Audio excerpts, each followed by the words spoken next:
Live ya.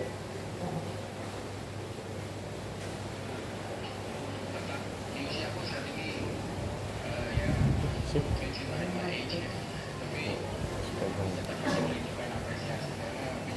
Oke Mas Ari. Siap Mas Ari.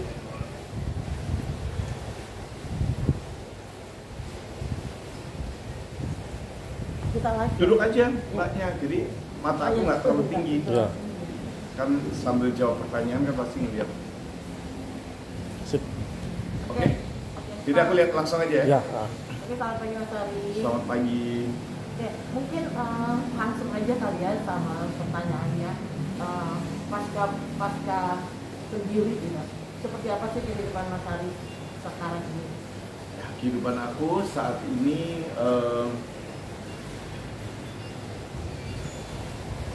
jauh lebih tenang, jauh lebih nyaman bersama dengan anak-anak, lebih fokus. Anak-anakku juga, kalau aku fokusnya ke sekarang ini ke pendidikan anak-anak, ya kan, untuk hadir untuk mereka juga, karena kan ini pasti sebuah adaptasi, saat untuk beradaptasi buat mereka juga dengan perceraian ini ya, dengan perubahan dalam rumah tangga. Pastinya nggak mudah juga buat mereka, jadi saya berusaha untuk selalu ada buat mereka, berusaha untuk lebih banyak spend time dengan mereka, ajak mereka jalan, aktivitas yang sehat, olahraga dan lain sebagainya, lebih fokus ke PR-nya mereka dan lain sebagainya. Dan ya puji Tuhan, nilai-nilai mereka membaik, mereka semakin dekat dengan Tuhan. Jadi ya progresnya cukup positif sih dalam semua hal. Tapi ada perbedaan yang mencolok nggak sih? Nggak ada. Aku udah tanya sama mereka, kalian gimana? Udah ketok palu ya kan, jadi sama mami udah resmi berpisah, kalian gimana? Terus oke. Nggak ada bagi mereka nggak banyak perubahan juga dibanding sebelumnya gitu. Jadi ya udah. Tapi Mas Ari sendiri ada rasa kewalahan nggak sih Mas mengurus anak yang sudah besar? Enggak, karena mereka kan bukan enggak juga, karena mereka memang kita didiknya anak-anak tuh cukup mandiri.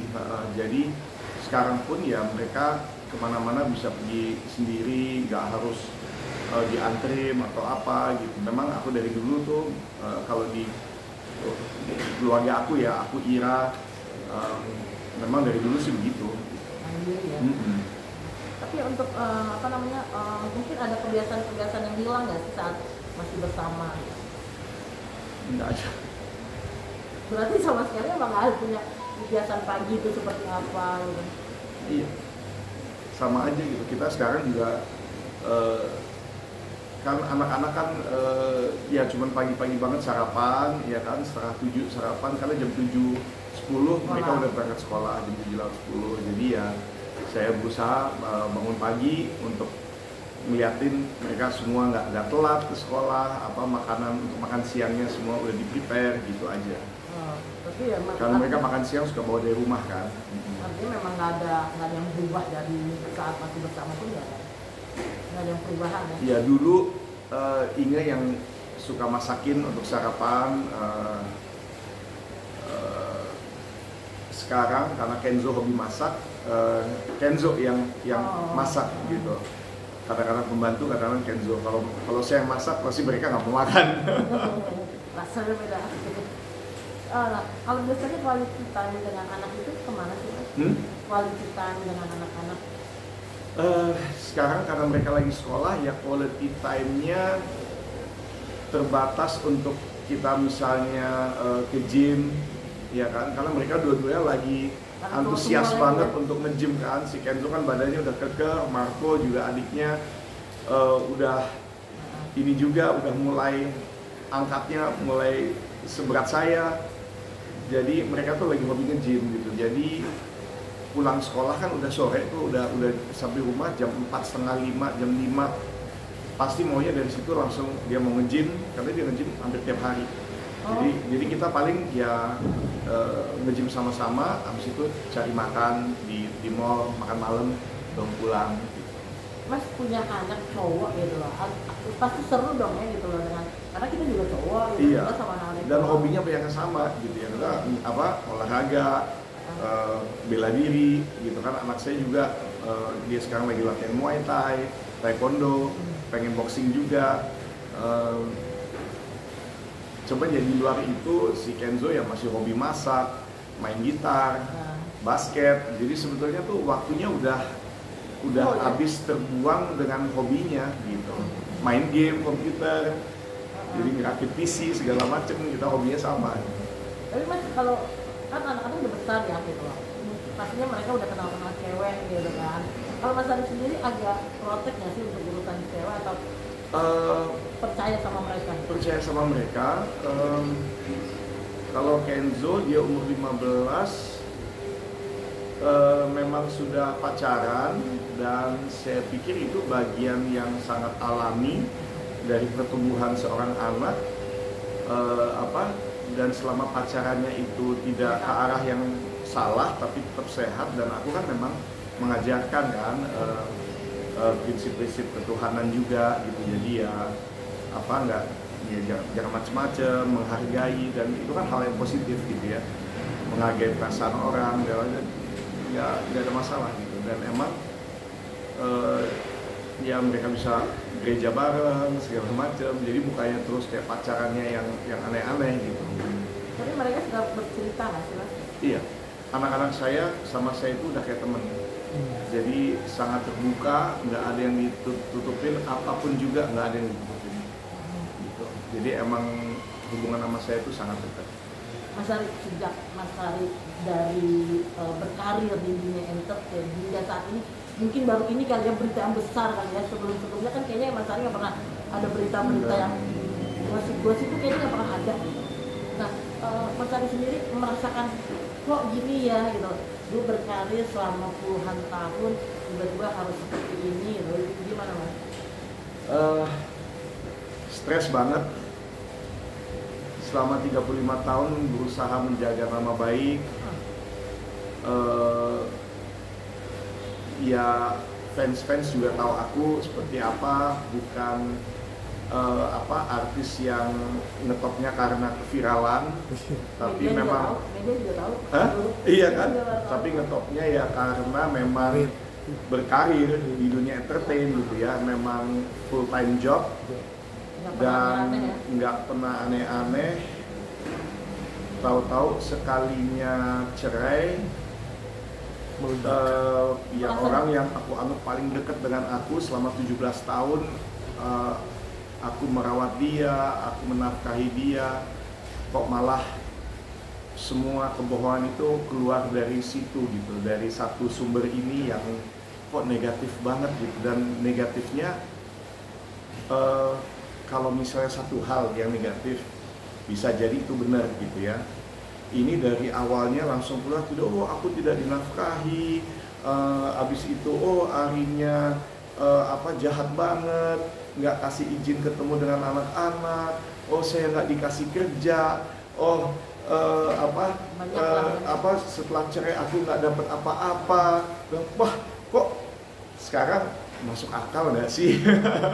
Kok bisa sekian banyak negatifnya tapi bertahan 17 tahun gitu. Sementara kalau melihat Instagramnya aja gitu ya kan, lidah itu kan tak bertulang ya. Tapi kalau melihat, jadi orang mau bohong bisa aja, ke media kan bisa bohong, mau ngomong apa aja ya media akan terima dengan senang hati karena berita kan. Apalagi tentang aku yang selama ini nggak ada berita negatif. Wah, ternyata jahat banget, ternyata jelek banget, pinter banget Ari nutupinnya semua kebohongan itu kan. Ya di situ yang saya sedihnya karena segitu mudahnya orang bisa berpaling orang yang udah tahu saya kok bisa segampang itu, secepat itu hanya berita dari satu sumber yang memang lagi berhadapan, namanya perceraian kan, ya kan, tidak semuanya bisa mau cerai baik-baik gitu. Kalau dari saya, ya lihat aja backgroundnya, kakak saya sama Katon juga cerai baik-baik, ya kan.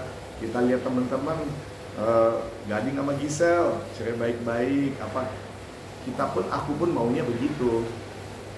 Tapi kan harus kedua belah pihak harus sepakat, harus mau. Nah rupanya dari pihak sana maunya mencari simpati,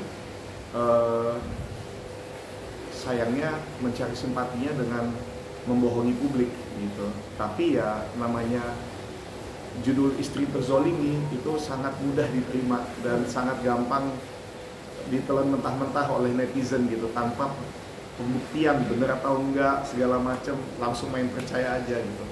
Kebetulan dia di backing juga oleh media, timnya Inge ya, itu ada backingan media juga. Jadi sekalinya nyerang itu langsung dari banyak media, langsung beng gitu, semua menginikan hal yang sama gitu. Awal-awal memang stres, saya nggak biasa dan saya merasa harus klarifikasi. Saya bikin press conference.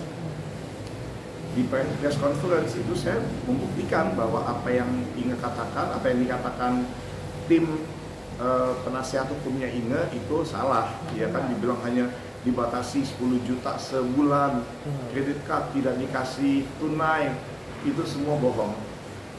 Jadi memang itu adalah strategi mereka untuk menyerang lewat media, karena mereka udah tahu di dalam pengadilan kemungkinan kalah, karena aku yakin mereka juga tahu kisah yang sebenarnya apa gitu. Tapi kan kita laki-laki, saya sebagai laki-laki saya nggak mungkin ngebalas ngejelekin istri saya juga. Saya hanya menyampaikan kebenaran. Ini ya faktanya, dibilang hanya apa, dibatasin 10 juta nih, saya kasih lihat tagihannya Inge nih gitu ya kan, yang saya keluarin selama ini sekian gitu, jauh di atas itu. Di press conference saya hanya ngomong segitu doang. Sama media-media ini ditambahin lagi, untuk pembalut wanita dikasih sekian, untuk mertua dikasih sekian. Kalau orang yang pinter, ya netizen yang cermat, dia enggak, Ari nggak pernah ngomong kayak gitu kok, ya kan. Tapi kan banyak yang cuman baca langsung percaya. Orang di media gitu, mereka lupa media itu kan tanpa pembuktian pun ya dia akan tulis, selama itu berita ya digoreng segala macam silakan. Nah tapi akhirnya di saat saya lagi stres, saya sangat memilih teman-teman saya, karena saya nggak mau dapat, kan kita kan lagi lagi ya terguncang banget gitu ya, mental kita kayak ditusuk sama istri sendiri gitu kan ya. Memang tim hukumnya, tim penasihat hukumnya ini kan punya strategi ya kan, mungkin juga gimana caranya bisa dapat sebanyak mungkin dari ya baik nama, ya kan, nama mereka jadi terangkat dari kasus selebriti cerai ini. Tapi bagaimana bisa dapat duit, ya satu-satunya cara ya dengan kebohongan itu, bilang bahwa saya tidak menafkahi gitu kan. Mudah-mudahan dia pikir saya akan, aduh tolong dong nama saya jadi jelek, udah deh kita damai aja deh, mau berapa saya bayar. Mungkin harapannya begitu kali ya, tapi ya sorry, saya bukan tipe yang begitu. Saya tahu ini bohong, saya tahu istri saya terlibat di dalam kebohongan ini, timnya dia pun kok mengokekan hal seperti ini, ya saya tidak mau dengan cara itu juga, dan saya tidak mau ikutin cara itu gitu.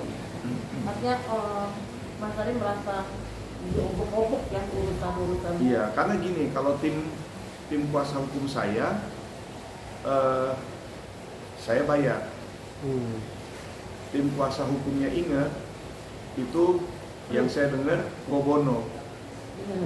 Jadi iya kan, Jadi nggak dibayar di awal, tapi sukses fee di belakangnya.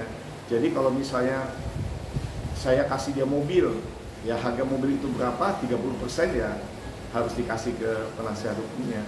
Saya kasih dia apartemen misalnya, nilainya berapa, ya 30% itu sukses fee-nya mereka gitu. Jadi ya maaf aja, saya nggak mungkin ngalah karena saya tahu ini berdasarkan kebohongan. Ya saya nggak mau masuk ke cara seperti itu gitu, dan saya nggak mau membalas dengan cara yang sama gitu, karena saya tahu ini kan podcast kemana-mana ya kan, menceritakan kebohongan ini gitu ya, soal tidak dinafkahi segala macam, dan memang dia sudah berhasil membohongi publik. Akhirnya dia dapat banyak simpati, followers dia langsung bertambah banyak, langsung dapat banyak endorsan, jadi langsung wah penghasilannya langsung besar. Tapi sayangnya yaitu semua ini, kesuksesan sementara ini dia dapatkan dengan menyebar kebohongan gitu, dengan menjelekkan suaminya sendiri, dan itu yang membuat saya dan anak-anak saya sedih. Karena anak-anak saya itu juga udah tahu kisah yang sebenarnya. Sebetulnya dari awal itu Inge sudah mengakui ada orang ketiga, karena sudah ketahuan check in di mana aja segala macam, dan udah berjalan cukup lama. Setelah tahu pun, jadi memang nggak salah Inge bilang dia mau cerai. Dia minta cerai. Kenapa dia minta cerai? Karena pacarnya dia pun, cowoknya ini masih umur 29 tahun. Mereka ketemu di gym, sama-sama member di gym, jadi udah ketemu setiap pagi, udah pakai bajunya samaan, warnanya, nge-gym bareng segala macem. Itu memang dia pun sudah mengakhiri rencana nikahnya dia dengan calon istrinya. Jadi dia pun udah punya calon istri, sudah DP tempat, istrinya sudah punya gaun pengantin, sudah menyebar undangan, sampai cowoknya ini batalin. Artinya kan tekanannya sekarang ada di istri saya untuk melakukan hal yang sama, untuk menunjukkan cintanya kepada pacarnya ini. Jadi kan inginnya juga harus cepat-cepat cerai gitu. Ya di situ saya melihat orang tuanya bagaimana usaha mereka, kakaknya Inge, usaha mereka untuk tetap mempertahankan rumah tangga saya, dan saya menjadi aduh kasihan ya gitu, dan kasihan anak-anak juga. Ya udahlah, kita coba lagi gitu, tapi dengan syarat udah ya, kamu nggak boleh ketemu dia lagi. Oh, pasti dikasih kesempatan ya? Saya kasih kesempatan setelah udah tahu semua itu. Ya lucunya yang berusaha untuk tidak terjadinya perceraian itu adalah keluarganya Inge. Sampai cowoknya udah disamperin, pagarnya udah digedor-gedor malam-malam, sampai satpam datang, tetangga datang ke cowoknya itu ya. Dan saya ya, hati saya juga, aduh mereka ini banget ya, peduli banget gitu. Memang saya kan dari dulu dekat sama orang tuanya, karena orang tua saya kan yang satu di Jerman, mama saya di Jerman, papa saya udah tua banget di Jakarta. Jadi ya mereka lah keluarga saya gitu, yang sering ketemu, Natalan selalu ngumpul bareng ya dengan mereka. Ya saya kasih kesempatan sekali lagi, tapi saya bilang nggak boleh ketemu lagi, cuma bertahan 2 hari. Dia masih ketemu. Ya udah, saya bilang oke deh kalau gini memang harus cerai. Dan ini yang minta, ya udah kamu urus ya. Dan kita sudah sepakat, kita cerai baik-baik. Aku nggak mau bongkar aib kamu. Kita lewat satu pintu aja, lewat lawyer yang sama-sama dari satu law firm gitu ya. aku bilang kayak Ira sama Katon lah kan, itu kan baik-baik cerainya. Nah masalahnya jadi udah dikasih pengacara buat Inge sama saya, cuman Inge nih tuntutannya banyak, dia nuntutnya banyak, mau ini, mau ini, mau itu. Kok lucu ya? Sampai akhirnya tinggal berapa hari lawyer saya bilang, Ri, saya tarik ya lawyernya Inge, karena lawyernya kan partner dia, satu partner kan, satu law firm kan. Dia bilang ini karena aku, jadi pengacara saya bilang, aku udah bilang sama Inge nggak usah datang ke sidang mediasi, tapi Inge maksa tetap mau datang.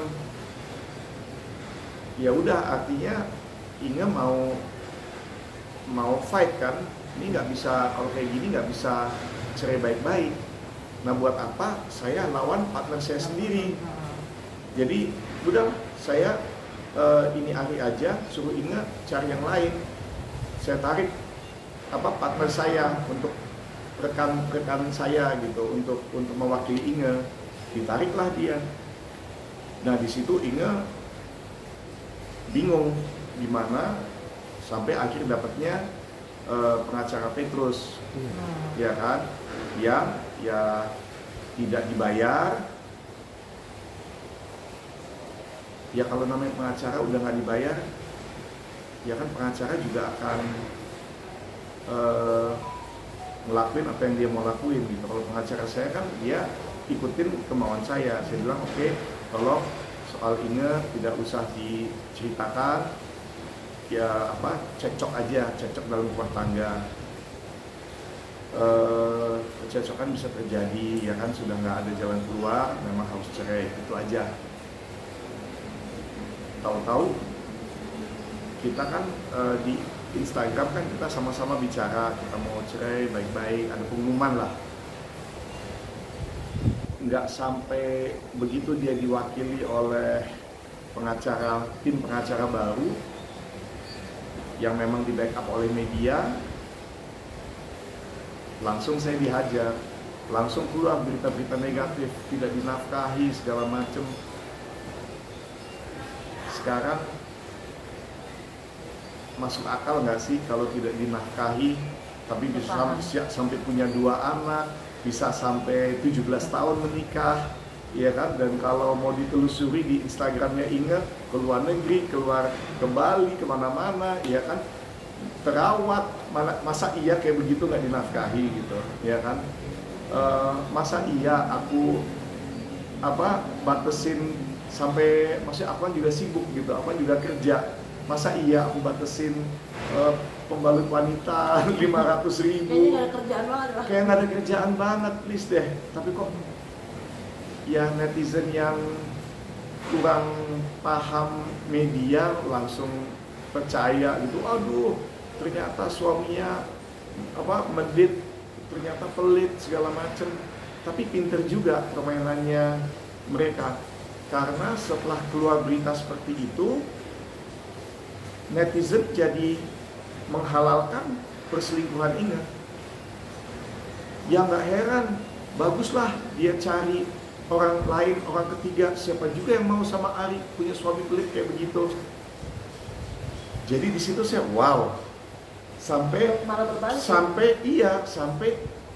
perselingkuhan dia itu jadi dibenarkan dengan dalil ya Ari pelit gitu. Hebat juga nih dari pihak sana, oke banget, salut, bisa membalikan sebuah fakta menjadi tetap menyampaikan kebenaran, tapi dibungkus dengan sebuah kebohongan menjadi dibenarkan, perselingkuhan itu jadi dibenarkan gitu. Wow. Cuman saya kan laki-laki, saya nggak mungkin membalas di podcast kemana-mana, karena itu saya tahu hanya akan jadi berita, hanya akan jadi konsumsi publik, dan media akan happy banget gitu ya, makin banyak berita makin bagus. Jadi akhirnya saya berdoa sama Tuhan.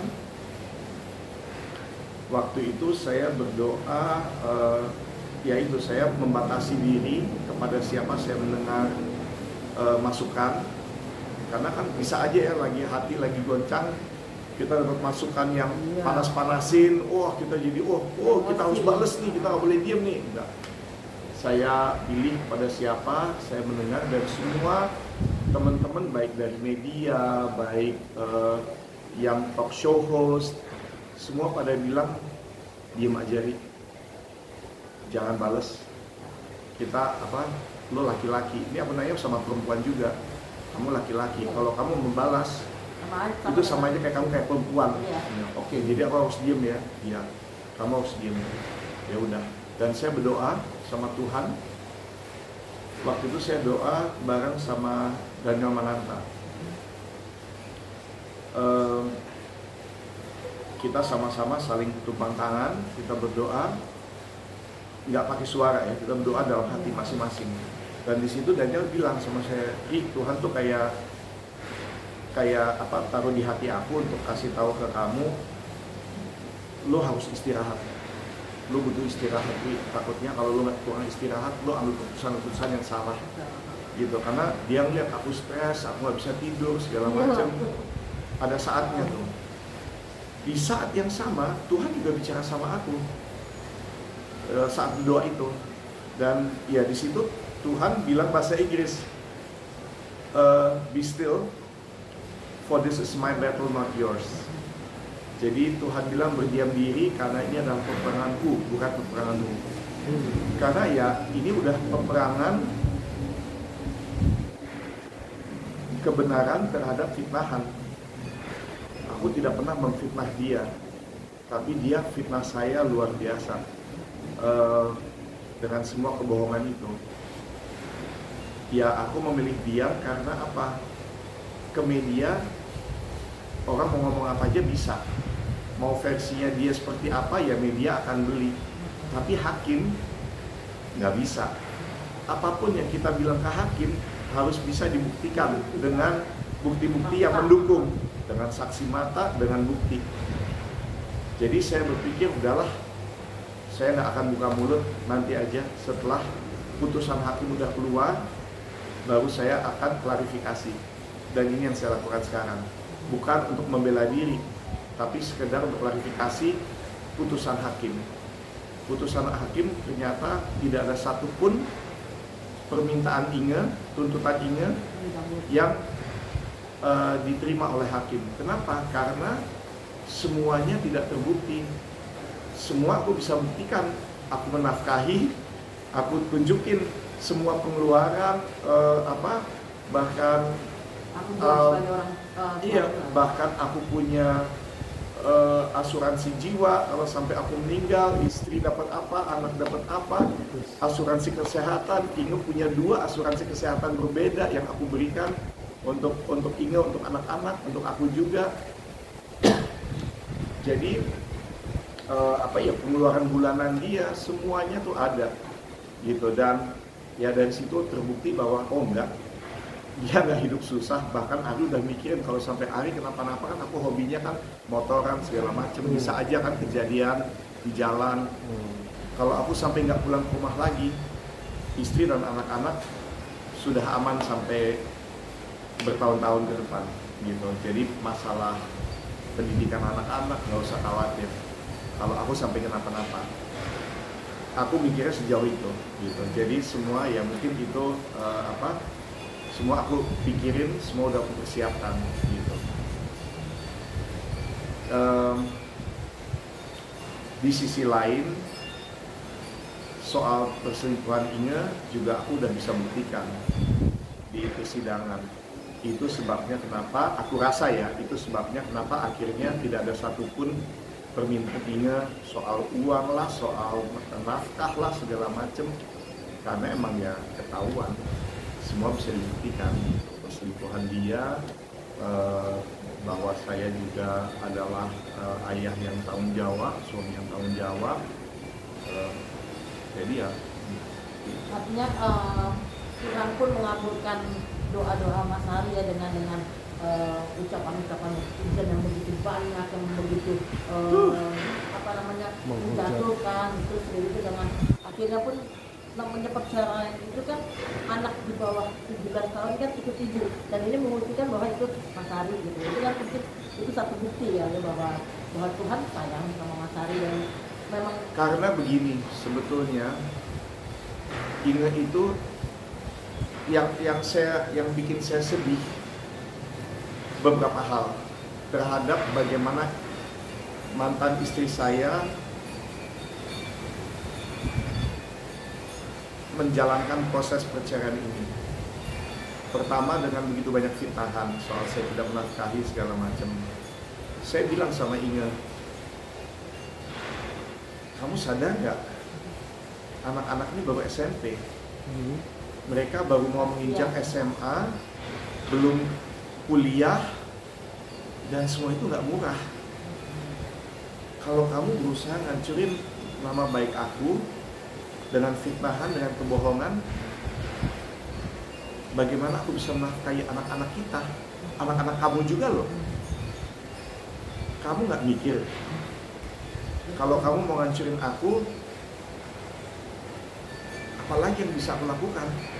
Ini istri sendiri yang ngomong, yang aku udah nafkahi selama 17 tahun, bisa mengucapkan kebohongan-kebohongan seperti itu.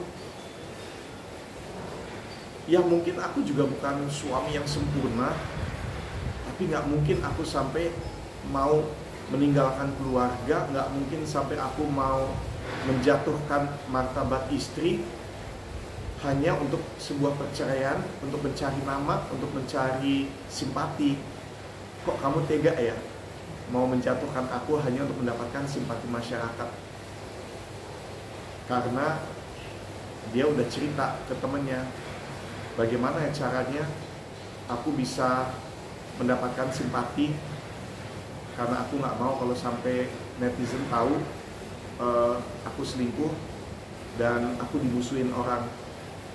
Aku bilang, kamu lebih mentingin 35.000 followers kamu, sekarang udah menjadi 200.000 followers dia.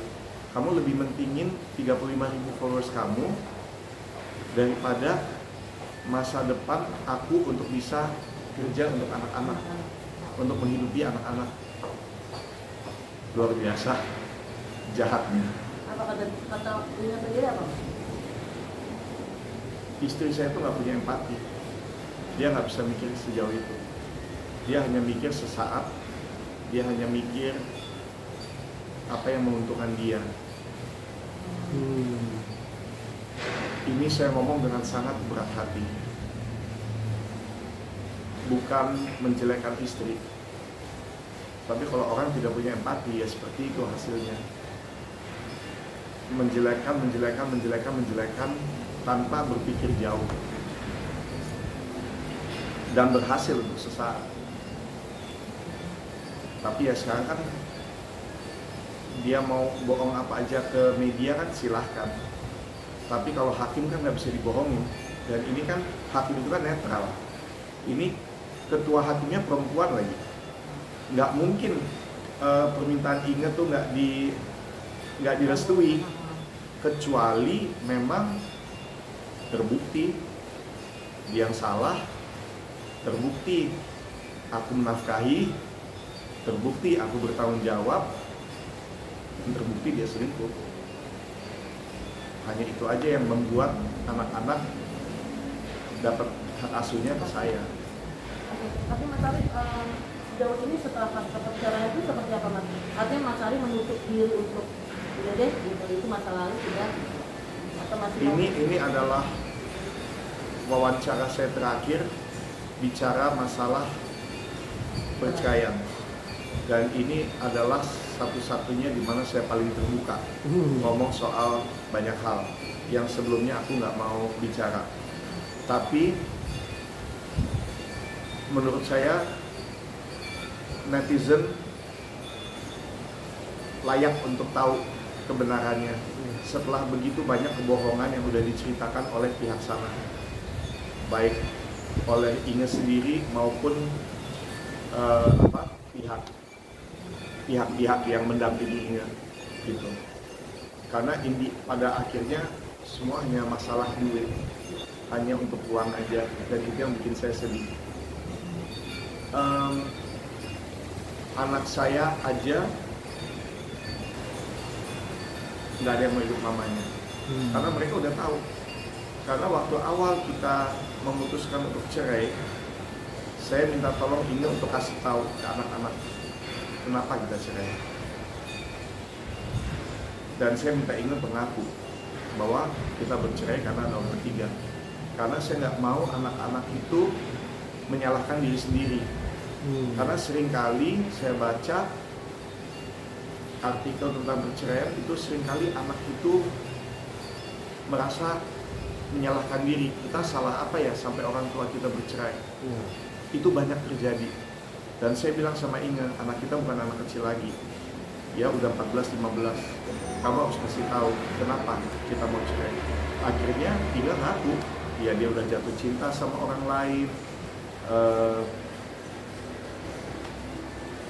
Jadi sebetulnya waktu anak saya bilang ke media bahwa ya mama udah ngaku kok kalau udah ada orang ketiga, ya itu benar, anak saya nggak bohong. Tapi di podcast Inge dengan Maya Estianti, Inge bilang Kenzo dipaksa oleh ayahnya untuk berbohong karena karena ayahnya kasihan dibully netizen. Aku dibully netizen karena kebohongan mantan istriku, bukan karena Kenzo berbohong. Aku nggak pernah suruh Kenzo berbohong. Aku nggak mungkin mengajarkan anak untuk berbohong. Tapi malah anak sendiri melihat mamanya yang tukang bohong, mamanya yang bohong kesana kesini. Bahkan akibat dari omongan Inge di Maya Estianti, podcastnya Maya Estianti, anakku jadi dibully oleh netizen.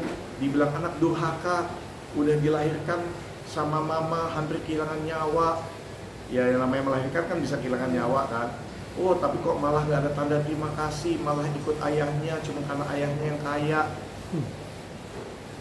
Terus dibilang oh Kenzo minta maaf sama mamanya karena sekarang mamanya udah jadi direkturnya Dr. Richard Lee, direktur marketing, sehingga sekarang mamanya udah kaya juga. Sekarang Kenzo berbalik dari ikut Daddy jadi minta maaf ke mama karena mamanya kaya. Anak matre segala macem. Jadi netizen tuh mulutnya tuh menyedihkan. Segitu mudah percaya satu berita tanpa bisa membuktikan. Ya saya memilih untuk diam, biar hakim yang memutuskan. Dengan saya hanya bisa memberikan saksi-saksi yang sudah disumpah.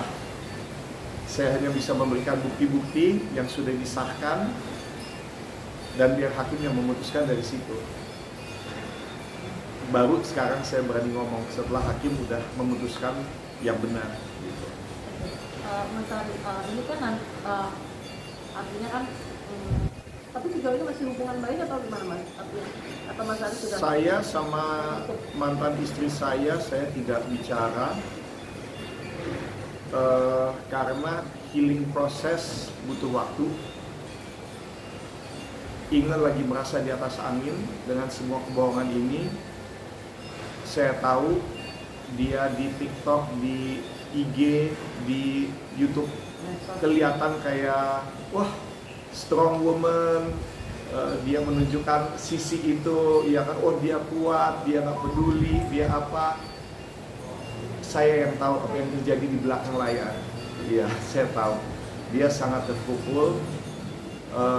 Walaupun di depan itu dia memperlihatkan strong woman, di belakangnya dia rapuh sekali. Gitu. Aku Mas Ari sendiri tahu nggak bahwa Inge sendiri masih berhubungan sama perceraian itu, mereka masih berhubungan? Lakinya sudah move on, sudah sama cewek lain, sama janda anak satu. Ya inginnya udah ditinggal juga. Ya emang dari awal aku udah tahu lakinya juga emang laki itu player. Sayangnya yang di play itu saya. yang di play itu korbannya saya, ya saya juga nggak peduli gitu. Dan saya nggak bisa belajar dari kasusnya Sambo ya. Saya juga nggak mau balas dendam ke lakinya. Buat apa? Saya dengar kok di luar istri saya yang ganjen, istri saya yang nempel-nempel ke dia, dianya katanya sih cool-cool aja, cuman ya istri saya yang nyosor terus gitu. Jadi ya maaf, saya punya perjanjian nikah sama istri, bukan sama laki-laki itu. Laki-laki mana ya saya tahu istri saya juga cantik, badannya bagus, emang dia juga olahraga, karena emang selama ini dia nggak pernah mikirin kerja, dia nggak pernah mikirin apa-apa. Kerjaan istri saya selama nikah sama saya itu cuman di rumah nonton Netflix sama nge-gym. Tidak pernah mikirin kerja, bahkan sampai saya pernah nanya, kamu tuh lulusan S2, kamu nggak mau kerja? Kalau waktu awal-awal, iya kita punya sepakat. Ya waktu anak masih bayi, sebelum lahir dan waktu masih bayi, kita sama-sama sepakat. Kamu urus anak, aku kerja. Tapi kan saat anak udah sekolah, udah dari pagi sampai sore sekolahnya, aku nanya, kamu cuma nge-gym, pulang nge-gym Netflix, seharian main handphone, kamu nggak mau kerja? Dan dia bilang sama saya, aku udah umur segini gak punya pengalaman kerja, aku mau kerja apa? Siapa yang mau nerima aku? Oh ya udah, kalau menurut kamu begitu ya apa-apa. Toh aku bisa kok mencukupi kebutuhan kita. Yaitu aku sebagai suami yang bertanggung jawab ya. Cuman aku sedih juga. Kok sekarang malah versinya Inge, iya aku gak dikasih kerja sama Ari. Aduh, kebohongan demi kebohongan demi kebohongan. Malah aku yang suruh Inge bekerja, dia nggak mau. Awal dia bilang, oh aku kaget, aku diceraikan. Dari awal sudah dibicarakan dengan keluarga, emang Inge yang minta cerai, tapi dia minta aku yang ngurus. Karena dia nggak mau keluar duit. Yang ngurus di mana-mana pasti penggugat. Nggak mungkin kita yang ngurus perceraian tapi kita menjadi yang tergugat. Nggak ada itu dalam sejarah. Yang ngurus udah pasti yang menggugat. Jadi aneh gitu versinya Inge. Ya aku kaget, aku diceraikan, nggak tahu apa-apa, tahu-tahu Arinya menceraikan saya. Seakan-akan saya tuh jahat banget, saya jelek banget gitu. Padahal emang dari awal dia minta cerai. Oke, Mas Ari, memang kan mungkin orang yang tidak tahu Mas Ari kan mungkin pikirnya Mas Ari orang yang seperti tadi lah mereka itu kan. Tapi orang-orang yang mengenal Mas Ari itu kan, Mas Ari tipe orang yang terstruktur. Sangat terstruktur. Yang memang orang yang boleh dibilang perfect lah ya dalam segala hal. Nggak ada yang perfect lah, kita manusia nggak ada yang sempurna. Ya, artinya, saya pun jauh dari sempurna, tapi nggak mungkin sampai lepas tanggung jawab saya untuk istri, untuk anak, ya kita tidak luput dari kita semua punya kesalahan. Makanya Inge sampai selingkuh pun saya masih mau memaafkan gitu. Tapi ya belakangan saya baru tahu ternyata sebelum dia sudah ketemu, sebelum dia bersama kerjasama dengan pengacara Petrus ini, sebelumnya memang dia sudah punya niat untuk bagaimana menarik simpati netizen supaya kalau sampai ketahuan dia selingkuh, dia tidak dimusuhi. Itu udah sebelum dia ketemu dengan pengacara Petrus. Jadi maaf, niat jahat itu sudah ada dalam pikiran Inge dari lumayan jauh. Dari saat awal dia baru sebelum saya memutuskan bercerai. Oke, Mas Ari, nah mungkin kalau kita mengingat dan itu saya tahunya baru belakangan. Mungkin kalau kita mengingat dengan masa lalu mungkin tidak akan pernah habis rasa kecewa gitu semuanya. Banget. Ya. Mungkin kita akan lebih baik mungkin ke depannya sendiri. Mas Ari, apakah langkah yang akan Mas Ari ambil dalam kehidupan Mas Sari bersama dengan anak-anak ke depan? Untuk ke depan, ya sambil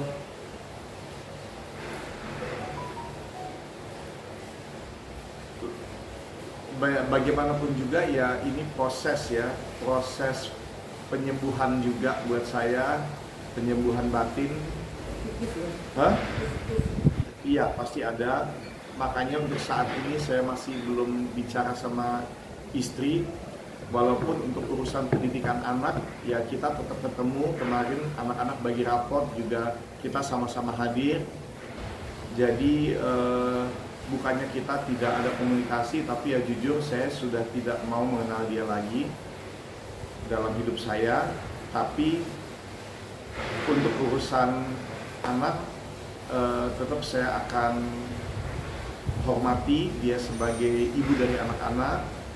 Tetap sosok ibu tidak akan bisa tergantikan ya. Dan memang dari dulu sampai sekarang memang saya tidak pernah membatasi anak-anak mau ketemu dengan mamanya. Bahkan seringkali saya harus bujuk, udah kamu ketemu mama, mama butuh kalian juga, kalian harus ketemu, harus make time, harus spend time sama mama juga gitu. Jadi memang saya bilang kita sama-sama akan mencintai kalian, cuman mungkin sekarang dari rumah yang berbeda. Mama sendiri ya Dedi sama kalian gitu ya kan. Tapi kita ya cinta kita tetap sama. Cuma mungkin mama udah dari rumah yang terpisah gitu. Dan mereka sangat memahami aku tidak mau dekat dengan mantan istriku lagi, apalagi setelah proses perceraian yang begini dramatis ya, yang penuh drama, penuh intrik, penuh fitnah. Jauh dari apa yang saya harapkan, dan itu semua serangan awal dari sana gitu ya. Saya hanya bisa membela diri, akhirnya memilih untuk berdiam diri, dan akhirnya ya biar hakim yang memutuskan gitu. Mas Sari, kan pastinya dengan kesendirian Mas Sari pasti banyak gantian mungkin ya, perempuan-perempuan yang akan dekat Mas Sari. Mas Sari sendiri gimana Mas? Maksudnya? Artinya apakah nantinya akan membuka diri? Gini, masa depan saya nggak tahu. Yang pasti saya akan jauh lebih memilih baik. Kalau sampai ada calon istri, buat yang percaya versinya Inge, kalau saya tidak menafkahi, saya pelit, ya saya bersyukur juga. Ini langsung menjadi penyaringan alami. Langsung yang matre-matre udah nggak mau mendekat, saya juga nggak mau. Yang matre-matre udah nggak usah deketin saya juga nggak mau. Silakan jauh-jauh. Jadi kalau mau percaya versi Inge ya silakan percaya aja, nggak usah. Saya juga nggak mau. Tapi orang yang sudah tahu saya atau yang akan tahu saya pasti tahu bahwa semua ini tidak benar gitu. Tapi siapa yang nanti saya pilih atau siapa yang memilih untuk mau bersama dengan saya, itu pasti harus dengan persetujuan anak-anak, ya kan. Anak-anak saya juga udah gede juga sih, 17 tahun juga mereka udah kuliah di luar negeri, udah sibuk masing-masing. Tapi yang pasti yang harus bisa menerima anak-anak, bisa menerima saya apa adanya, dan ya yang bisa punya nilai-nilai seorang ibu yang sehat lah jasmani dan rohaninya. Aja Mas Sari sendiri sempat ini nggak sih merasa mungkin menjadi satu lelucon buat Mas Sari bahwa perempuan-perempuan mengatakan bahwa image Mas Sari pelit gitu loh. Lucu sendiri nggak sih buat Mas Sari gitu loh? Itu bukan image yang saya suka, bukan image saya yang sebenarnya, tetapi itu image yang istri saya tuduhkan ke saya supaya dia bisa mendapatkan sebanyak mungkin gitu di dalam persidangan. Ya itu sangat disayangkan. Tapi kan anak-anak saya tahu saya. Dan pada akhirnya bagi saya pada saat satu Indonesia, satu ibu-ibu netizen yang sibuk komen ya, itu begitu negatif terhadap saya. Memang nggak semua ya, ada juga yang mendoakan, ada juga yang bilang udahlah kita nggak tahu dapur orang, kita nggak usah ikut campur, kita nggak tahu yang mana yang benar yang mana yang salah, ya kan, kita tunggu aja putusan persidangan, putusan hakim, ya kan, karena kan ya mereka tahu gitu. Kalau cuma dari satu pihak ngomong bisa ngomong macam-macam, tapi kalau di persidangan semua itu harus bisa dibuktikan. Kita nggak bisa, aku nggak bisa nuduh Inge begini tanpa bisa membuktikan, nggak ada tuh. Pasti di kasusnya ya nggak dianggap gitu. Nah, semua omongan dia nggak ada yang dianggap sama hakim karena semuanya nggak sesuai dengan data-data dan fakta-fakta. Oke, Mas Ari, kan rencananya kan anak-anak mau sekolah di Australia, Mas ya? Rencananya si Kenzo pengen di University of Melbourne, tapi kan itu universitas nomor 1 di Australia dan sangat susah untuk bisa masuk ke situ gitu. Nah, Kenzo ingin kalau bisa pengen beasiswa ke situ. Wow, berarti ya harus belajar dengan benar, dan makanya dia ini sekarang aku lihat mereka nilai yang aku takutin selagi proses perceraian, selagi proses kita pisah, itu mereka jadi berantakan, mereka jadi nilainya jelek atau apa di sekolah karena nggak bisa konsentrasi. Ternyata enggak, nilai mereka improve banyak, dua-duanya A-nya banyak. Kenzo semakin dekat sama Tuhan, semakin mendekatkan diri, jadi semuanya positif. Iya ya. Iya. Tapi kalau dari ini kan itu biaya yang banyak, artinya untuk masalah biaya sendiri apakah Mas Ari akan koordinasi saling dengan Gini, dari dulu juga semua pengeluaran itu di saya, dan saya juga sekarang Inge mulai sukses juga saya nggak mengharapkan dia mau chip in atau apa, tetap saya yang akan urus semuanya kok. Oh, jadi dari sana juga nggak ada. Sampai hari ini sih emang nggak pernah ada omongan dia mau pernah kasih apa-apa atau ingin memberi apa-apa, nggak ada. Dan emang saya nggak mengharapkan apa-apa. Dari awal kita nikah itu saya mungkin suami yang paling tidak nuntut. Saya suami yang paling tidak nuntut. Saya tidak nuntut Inge harus bekerja. Saya tidak nuntut Inge harus jago masak. Saya bahkan tidak nuntut Inge harus jadi ibu rumah tangga yang baik. Nggak pernah nuntut apa-apa, dan mungkin itu salah saya. Saya terlalu memberi istri saya kebebasan, yang mana akhirnya kebebasan itu dia pakai untuk ketemu dengan cowok lain di gym dan punya hubungan pribadi yang sudah terlampau jauh dan terlampau bebas, ngapa-ngapain di depan umum, yang akhirnya makanya saya di pengadilan saya punya saksi mata pembantu saya, saksi mata supir pribadi saya, karena mereka yang paling dekat dengan kita kan.